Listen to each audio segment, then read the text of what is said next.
You might be asking yourself, what the heck did I just see? That was me killing every single Uber boss in the game and a tier 101 pit boss. And we're only on the mid-game build. And so you can see just how strong it is. Here's me clearing a pit 117 boss as well. The build's insanely strong and it's very easy to get off the ground. And even though there's an initial setup when you first load into an area, it's actually quite easy to get it going. Once you get it figured out, it's only a few seconds at the start of each zone. Now, if you guys enjoy my content, don't forget to like, comment, and subscribe. I also stream at twitch.tv/screamhard. So come on by if you want to ask me any questions or just want to chill. Now let me break the build down for you.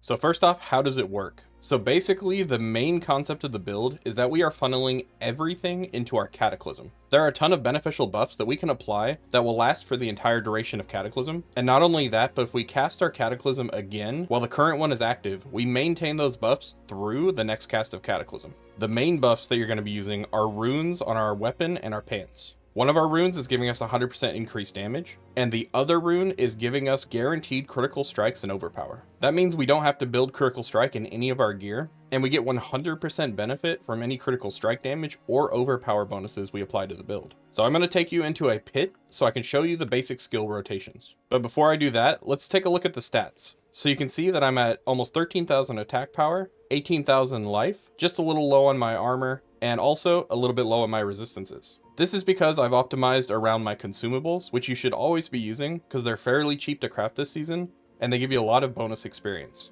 So I use Elixir of Fortitude, Redamine Buzz, Soothing Spices, and Blessed Guide. Now you can see that our attack power is over 13,000, we've got over 1,000 armor, 24,000 life, and our resistances are nearly capped. So when you first load into an area, you're going to want to move off to the side, and the first thing you're going to want to do is take a look at these two icons right here. So this one gives critical strike and overpower, and this one gives you the 100% increased damage. Your goal is going to be to have this icon for the critical strike and overpower be just below the top before you cast your Earthen Bulwark. And your goal for the other is to move around until you get the first proc. And now you can see that there's a yellow icon here. But again, past this point, you're going to want to move around until it's just below the top of the thing. So this is the perfect spot. This is going to give you the most damage from that rune. Now, typically when I first load in, I start with a Pulverize, then I use a Blood Howl, I use another Pulverize, then I use my Hurricane, one more Pulverize, and then you can see that we're still a little bit low here. So I'm going to go ahead and use my Debilitating Roar,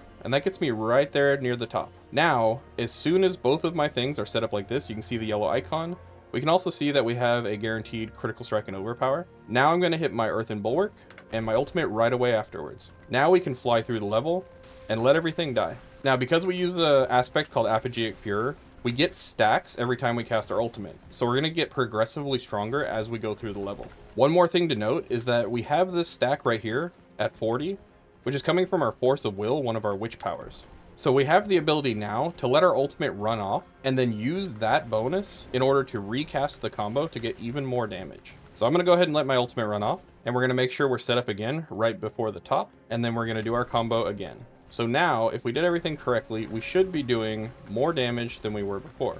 Make sure you always recast your ultimate before it fully runs off, and as early as possible, because if you wait too long, even if you can still see that the ultimate is active, if you wait till right at the end, it won't give you your benefits that you carry over from before. Now, if you cast your ultimate 10 times while you're in an area, you're going to notice that all of your cooldowns reset, and that's going to also reset the damage bonus from your Apogeic Furor. But don't worry about it too much, you can just keep casting, and you'll get your damage back over time.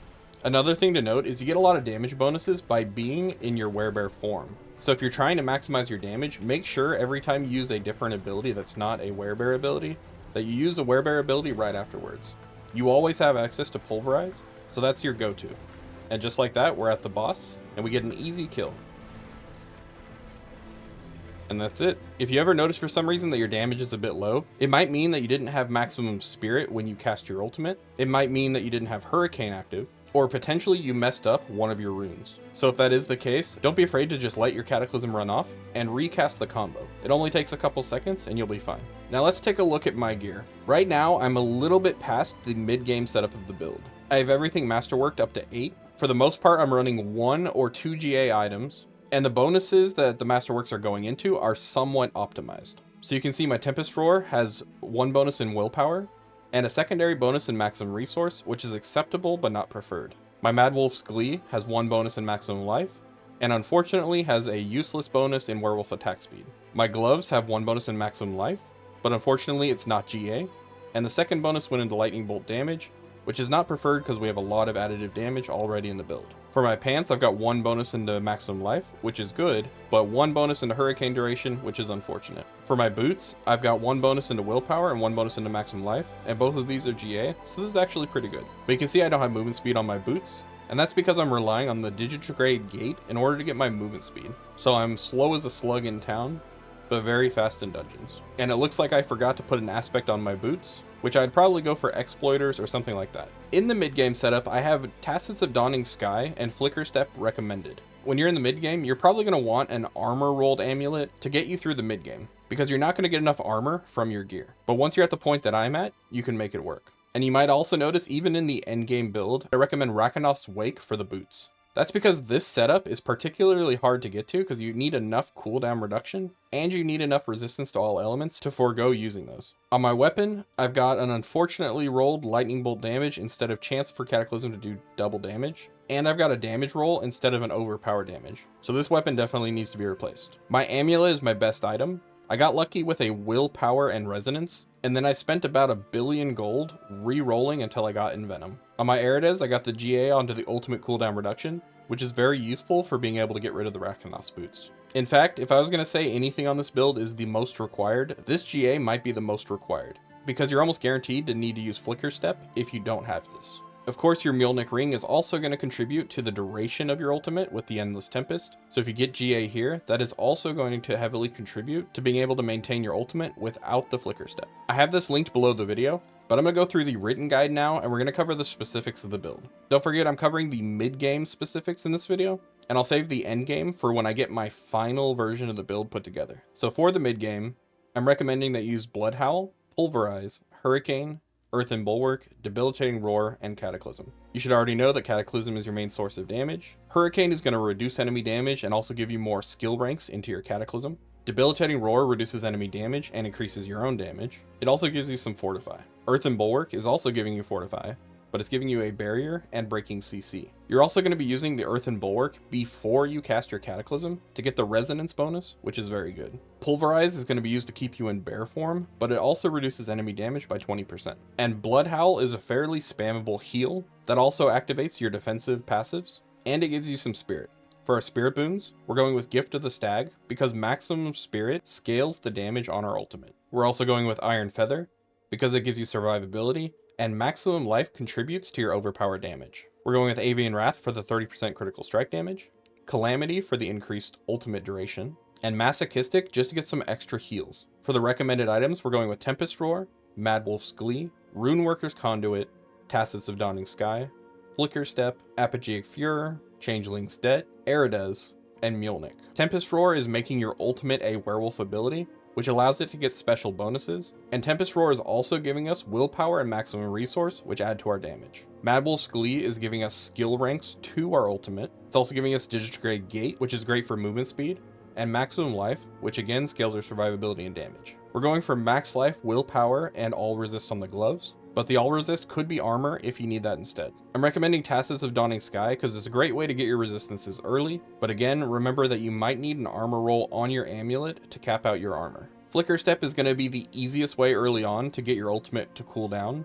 but it also relies having enemies to dash through, which can be somewhat problematic if they die quickly. So you want to get your cooldown through Erides as quickly as possible. Don't forget that the Rakanoth's Wake also has 10% cooldown reduction, so if you have a pair, that could get you to the point you need to be at. On the weapon, you need to get 2 bonuses into your chance for Cataclysm to deal double damage, but I feel like going 3 is a waste. So just go for maximum life on your 3rd bonus. On your amulet, the recommended is ranks to Envenom and all bonuses and GA going into that. You're also going to want willpower percentage, and then you can either go quick shift or resonance. They should be the same difference. On your ring, you need as much ultimate cooldown reduction as needed in order to get your ultimate to be up 100% of the time. Any other bonuses can go into willpower. For your Mjolnir ring, you want all your bonuses to go into willpower, except for what you need to increase your duration of your ultimate to where you need it. An Endless Tempest will help you with that. If you're on Mobalytics and you want to look at all the detailed stats, you can click on the tab here, and you can see everything down below.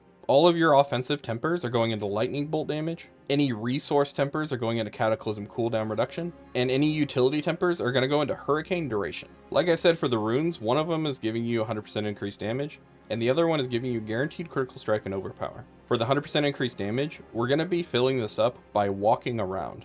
And for the guaranteed critical strike and overpower, this is filled up by using any non-basic skill, but this will tick up over time and wait for you to use the skill before it gives you that amount. For Witchcraft Powers, we're going with Vengeful Spirit.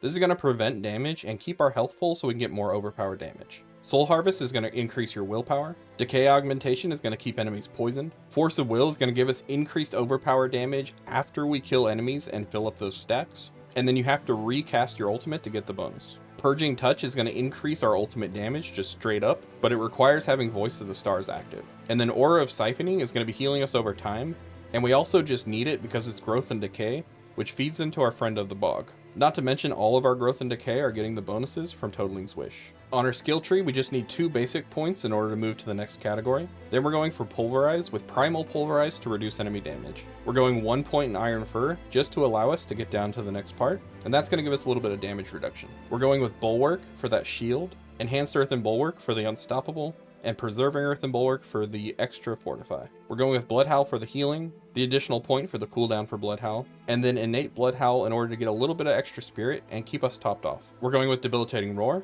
the additional point for the Fortify, and another point for the increased damage. Maxing out Backlash for as much damage as possible after using a defensive skill, and then Vigilance for as much damage reduction as possible after using a skill. We're maxing Nature's Reach in order to do more damage to distant enemies, and Feral Aptitude to do even more damage. Charged Atmosphere is going to increase our damage by quite a bit, and Endless Tempest is going to make sure that our Hurricane and our Cataclysm last as long as possible. We're going with Hurricane and Savage Hurricane. That's going to reduce enemy damage. Mending is going to give us increased life, which not only increases our survivability, but also our damage. We're maxing out Envenom for as much damage as possible. We're also maxing out Defiance and that Resonance so we can get that bonus when we use our Earthen Bulwark and then cast our Cataclysm. We're maxing out the Cataclysm, and we're getting both additional points, which applies vulnerable to enemies all the time. Defensive Posture for more Fortify and damage reduction. Catastrophe for more damage after casting our ultimate. Quick Shift for more damage. Heightened Senses for damage reduction and movement speed. 1 point in Natural Fortitude just to give us a little bit more Fortify and keep us topped off. And then for our Keystone passive, we're going with Ursine Strength for a bunch of maximum life, a bunch of damage, and a bunch of overpower damage. For the Paragon boards in the mid-game version, I minimized it as much as possible to make sure we got all of our legendary nodes and all of our glyphs. So on the starter board, we're going with Spirit. Then we're moving up and attaching Survival Instincts, where we're going to grab Keeper. Moving to the left from here, we're attaching Ancestral Guidance, and we're going to be getting the Electrocution Glyph here. The Electrocution Glyph is very important, so make sure if you have extra points after you're done with this board, that you put them into here. Moving down from here, we're attaching the Lust for Carnage board, and we're putting Dominate. This is another really good glyph, so you can maximize your points into any intelligence here. Moving to the left from here, we're putting on the Thunderstruck board,